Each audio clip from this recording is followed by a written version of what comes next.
Kekasih Tuhan, saya percaya setiap kita sering berdoa. Karena doa adalah bahasa komunikasi kita dengan Tuhan. Doa adalah nafas hidup orang percaya. Tetapi pernahkah kita memahami dasar mengapa kita berdoa?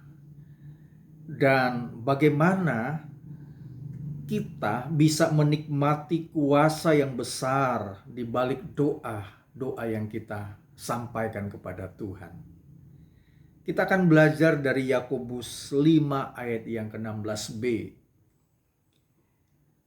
Doa orang benar bila dengan yakin didoakan sangat besar kuasanya. Sekali lagi saya baca.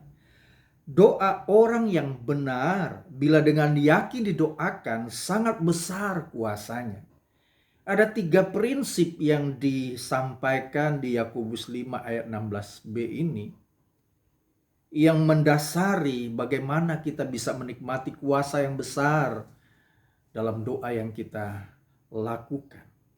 Yang pertama dikatakan doa orang yang benar. Kita berfokus pada kalimat orang yang benar. Siapakah orang yang benar yang dimaksud? Orang yang benar adalah orang yang menurut firman Tuhan, yang hidup sesuai dengan apa yang dikatakan oleh Alkitab.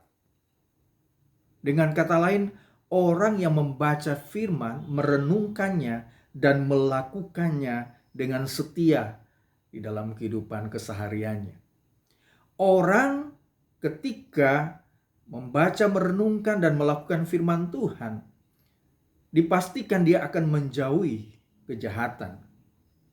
Ketika dia belajar firman Tuhan, maka firman Tuhan yang akan mendasari apa yang dia katakan, apa yang dia pikirkan, dan apa yang dia lakukan. Semua sesuai dengan firman Tuhan. Itu adalah orang yang benar. Dan juga dikatakan dengan yakin didoakan. Hal yang kedua, yakin. Dalam bahasa Yunani dikatakan iman. Apa itu iman?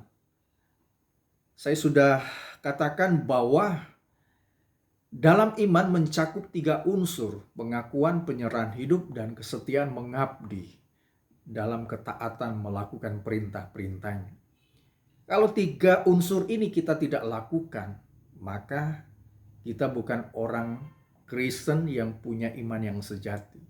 Salah satu unsur saja dari iman ini, dari keyakinan ini kita tidak lakukan, berarti kita sedang pincang sebelah.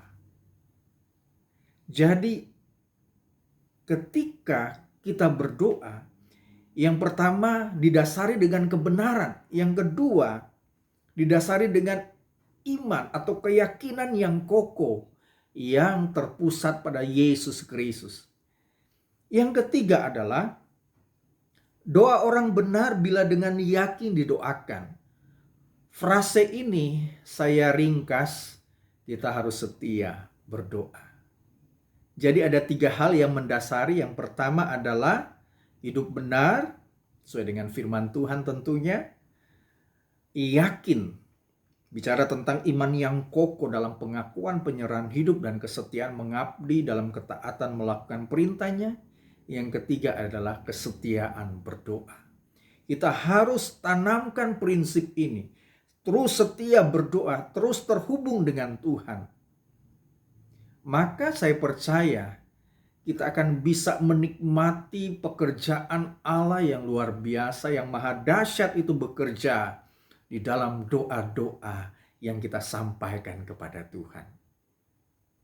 Biarlah kebenaran firman Tuhan ini terus mendorong kehidupan kita, terutama ketika kita membangun kehidupan doa. 3 prinsip yang mendasari di dalam bangunan doa kita adalah hidup benar, yakin atau beriman sepenuh kepada Tuhan. Yang ketiga, tetap setia berdoa.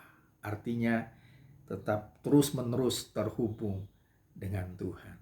Kita akan sama-sama bersyukur di hadapan Tuhan. Terima kasih Tuhan buat kebenaran firman Tuhan yang mendorong iman kami untuk terus bertumbuh di dalam kehidupan doa yang didasari dengan kehidupan dalam kebenaran sesuai dengan firman Tuhan, dan tetap yakin atau punya iman yang kokoh dalam pengakuan, penyerahan hidup, dan kesetiaan dalam mengabdi dan ketaatan melakukan kehendak-Mu.